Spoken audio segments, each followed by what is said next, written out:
Finally, here it is, episode 6 of my language learning debunked series. So, I spent several hours doom scrolling through language learning TikTok, which was about as psychologically enriching as you'd imagine, and eventually found one video making so many scientific sounding claims that it deserved an episode of its own. That TikTok is fascinating because it shows how convincing language learning advice sounds once you sprinkle a little bit of fake science on top. With that said, let's get into it, and as usual, I'll pause the video along the way and add my own commentary. Oh, and very important, this video is not a permission slip to go and harass anyone. We are here to discuss the claims, not assemble a mob. Alright, let's go. I'm going to tell you how to make your brain absorb new languages. Except, surprise, surprise, we've all done this before, but as a baby, and then you lose this as an adult. These are the 3 main things you're going to do in order to reroute your brain so you can learn a new language like you did the first time. Ah, the classic language learning trope. Learn languages like a baby. Because taking 3 years to say the word mummy while pointing at the family dog is apparently the gold standard now. I'm obviously joking, but in previous episodes I've already covered why the whole learn like a baby argument isn't particularly sound from a scientific standpoint. Adults actually have several advantages when learning a language and can become very solid speakers of foreign languages. I mean, allegedly. But even if babies were objectively better at it, and I'm going to hold your hand while I say this, being an adult is unfortunately our only possible setting. We all we've got, guys. There's no going back. Sorry.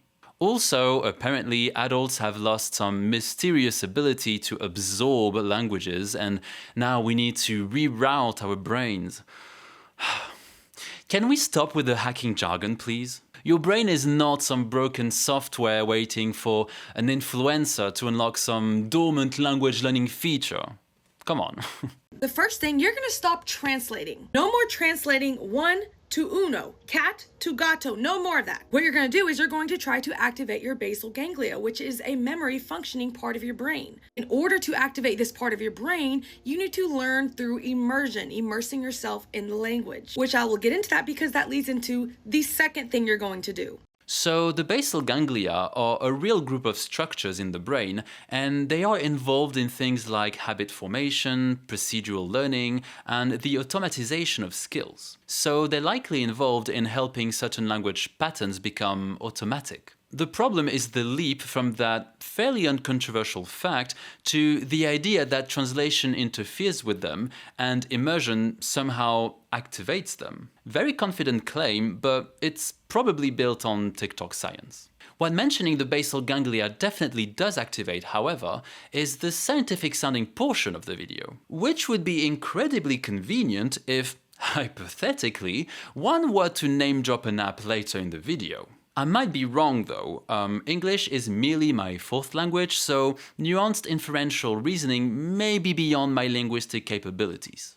The second thing you're going to do is you're going to start learning a new language by connecting the words with images or context. So for example, you're not going to try to memorize a cat is a gato in Spanish. You're going to look at an image of a cat and you're going to go gato. This ingrains it in your head. Word-to-word translation is extremely hard for your brain to memorize. Okay, I do agree that images can be helpful. I know, for example, that there are Anki decks that come with images, and I think that's a lovely idea. But this technique has obvious limits. A picture can represent cat quite easily, but good luck finding a picture of although, awkward, or disappointment, although I guess for that one I could just put a picture of my dad and call it a day. Yeah.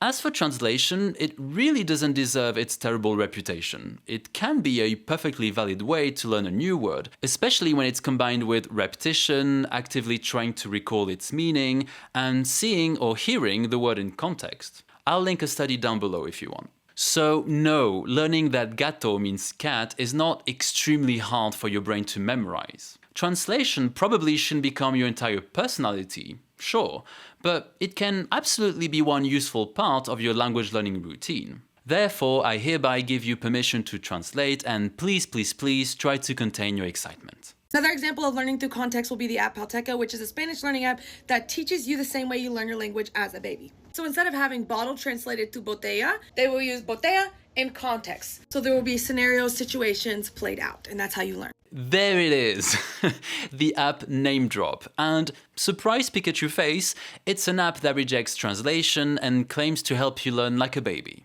I mean, honestly, I think it's just a coincidence, a remarkably convenient one, but a coincidence nonetheless. And I'm sure her account is full of recommendations for other apps too. Have you heard of Palteca? This is an app called Palteca. So this is an app called Palteca. There are apps like Palteca. I started using Palteca. It's because even with Palteca, when I've been learning Spanish this way through this app called Palteca, so I use Palteca for that. Palteca, with the Palteca method. It's Palteca, the Palteca method on Palteca. That Palteca method when it comes to learning Spanish. I didn't even know this existed until I started using Palteca. Never mind. Now, I haven't tried Palteca myself. I actually didn't know about the app before this video, but I did look at its website. It does the usual backed by science thing, cites Krashen and promises to teach you a language like a baby, which is super original at this point. But honestly, the app itself doesn't sound bad. By the looks of it, it combines several different techniques, including speaking practice, grammar explanations, and spaced repetition, which, come to think of it, I don't remember doing as a baby. I'm gonna have a word with my parents after this video. But let me be clear, my issue isn't necessarily with the app itself, it's with the framing. If there is some kind of commercial relationship here, and if Palteca encouraged this angle, then I think it's a shame that translation had to be brought down to make the app sound better. There's absolutely nothing wrong with building an app around a particular approach, but please, please, please, let's not normalize dismissing other methods or bending the science to promote your business. I beg. And before anyone starts typing, I did not say the TikTok was definitely sponsored.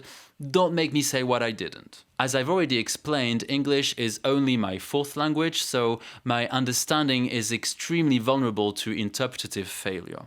Now, the third and most groundbreaking one of them all, scientists discovered that there is a certain amount of times your brain needs to encounter a word in order to memorize it.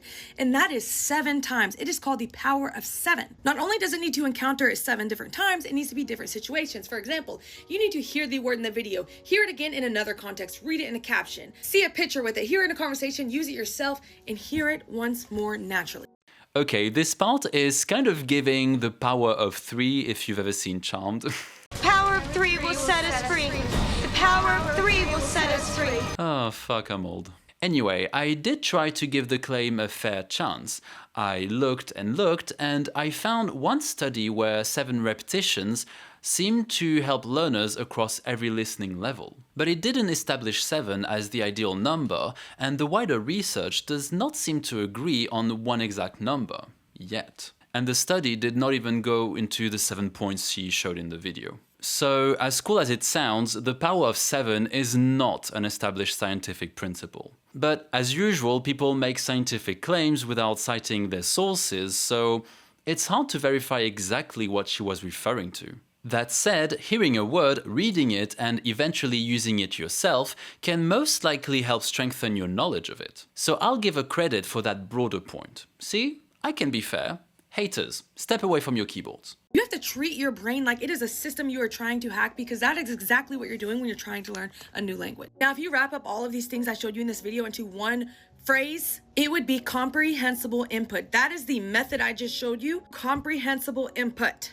I mean, I guess she's broadly describing comprehensible input, although Krashen would probably be confused by the power of 7, mildly distressed to discover that the app she mentioned includes grammar explanations, and gone by the time the speaking exercises started.